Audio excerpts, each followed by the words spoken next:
cukup antara kita dengan Allah saja yang tahu. Ya, istri kita pun sekalipun kalau perlu nggak usah tahu. Jadi harus punya amalan tuh, di mana amalan itu antara kita dengan Allah yang tahu.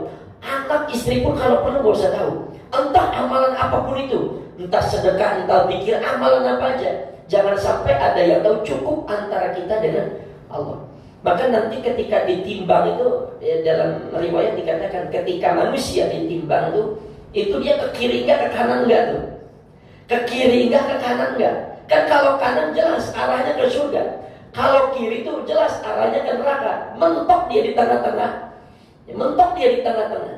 Kata Allah, tenang, aku masih menyimpan perbendaharaan pahalamu. Ya, kata Allah, aku masih menyimpan ya perbendaharaan daripada kebaikan-kebaikan.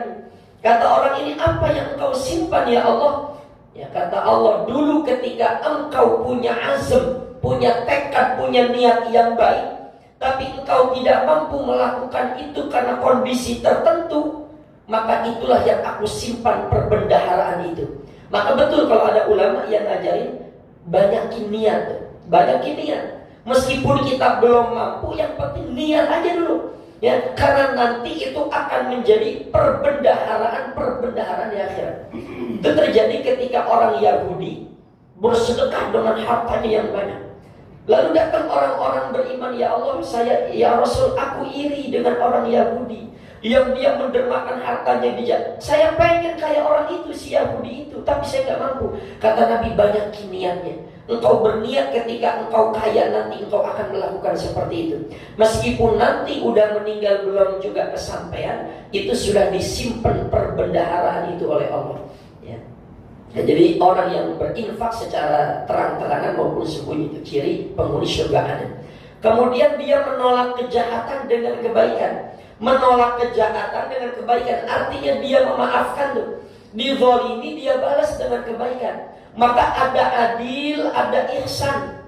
Kalau adil tuh dia pelit, kita pelitin lagi, itu adil namanya. Nih buah nggak dibagi, bagi dia mah jangan dibagi, dia juga pelit sama kita.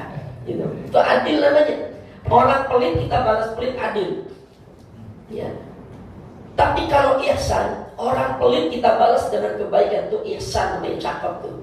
Ya. Dia marah, kita nggak marah, itu yang berat tuh. Maka wallahu yuhibbul muhsinin. Allah cinta kepada orang-orang yang berbuat ihsan. Ihsan itu berbuat kebajikan. Ya, jadi ada adil, ada ihsan. Adil itu meletakkan sesuatu sesuai tempatnya, sesuai porsinya. Tapi kalau ihsan memperlakukan itu jauh lebih baik. Maka bakti sama orang tua itu wabil walidaini